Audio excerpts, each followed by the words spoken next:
مسیح خداوند کے فتح مند نام میں آپ سب کی سلامتی ہو۔ میرا نام مبشر کاشف، اور آج ہم خدا کے پاک کلام میں سے جو بات سیکھنے والے ہیں وہ یہ ہے کہ ابلیس ہماری زندگیوں سے کلام کو چراتا ہے۔ آئیے اس بات کو سیکھنے کے لیے میرے ساتھ نکالیے پیدائش کی کتاب، اس کا 2 باب، اس کی 16ویں اور 17ویں آیت۔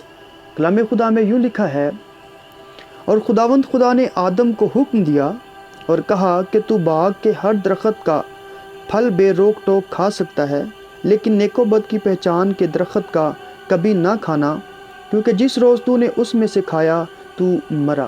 خداوند کے پاک کلام کا پڑھا اور سنا جانا ہم سب کے لیے برکت کا باعث ہو، آمین۔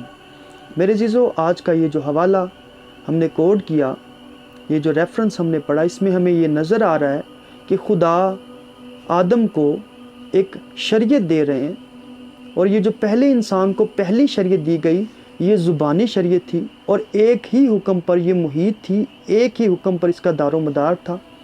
اور وہ حکم کیا تھا؟ صرف یہ کہ تو باغ کے سارے درختوں کا پھل کھا سکتا ہے، لیکن ایک درخت کا پھل نہ کھانا۔ اور وہاں پر بھی ہمیں خدا کا کنسرن نظر آتا ہے کہ اگر یہ اس درخت کے پھل کو کھا لے گا تو یہ مر جائے گا۔ اور میرے عزیزو، خدا کبھی بھی یہ نہیں چاہتے کہ ہماری ہلاکت ہو، ہم ہلاک ہو جائیں، ہم موت کی طرف چلے جائیں، بلکہ خدا چاہتے ہیں کہ ہم ہمیشہ کی زندگی پائیں اور خداوند میں قائم رہیں، کیونکہ خداوند میں قائم رہنے میں ہی ہماری ہمیشہ کی زندگی ہے۔ ابلیس جو ہے میرے عزیزو، وہ ہمیشہ ٹارگٹ کو فوکس کرتا ہے، اور اس کا ٹارگٹ جو ہے وہ یہ ہے کہ وہ ابلیس جو ہے اس کا ٹارگٹ یہ ہے کہ وہ انسانوں کی زندگی سے، خدا کے لوگوں کی زندگی سے کلام کو چھین لے کسی طرح، اور وہ اپنے ٹارگٹ پر فوکس رہتا ہے۔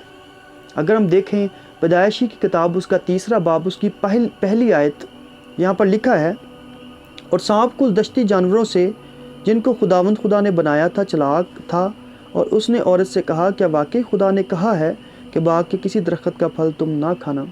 سو میرے عزیزو، دیکھیں ابلیس جو ہے، جو میں نے کہا کہ اپنے ٹارگٹ پر فوکس کرتا ہے، وہ یہاں پر سب سے پہلے آ کر کلام کے بارے میں ہی بات کرتا ہے۔ کہتا ہے کہ کیا واقعی خدا نے منع کیا ہے کہ تم کسی درخت کا پھل نہ کھانا؟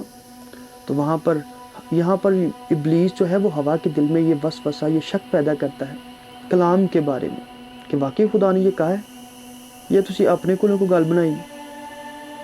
سو میرے عزیزو، ابلیس جو ہے وہ اپنے ٹارگٹ پر کیا کرتا ہے؟ فوکس کرتا ہے۔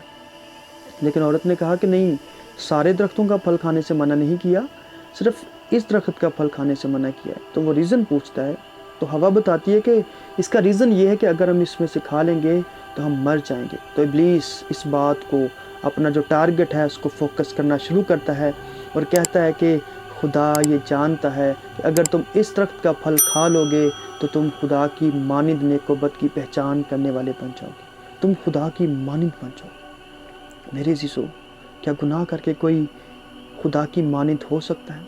کیونکہ خدا تو بے گناہ پاک ہے، اس کی ذات پاک ہے، کوئی بھی گناہ کر کے اس جیسا نہیں بن سکتا، کیونکہ خدا کو گناہ سے نفرت ہے، اور کلام میں لکھا ہے کہ اس کی آنکھ گناہ کو دیکھ نہیں سکتی۔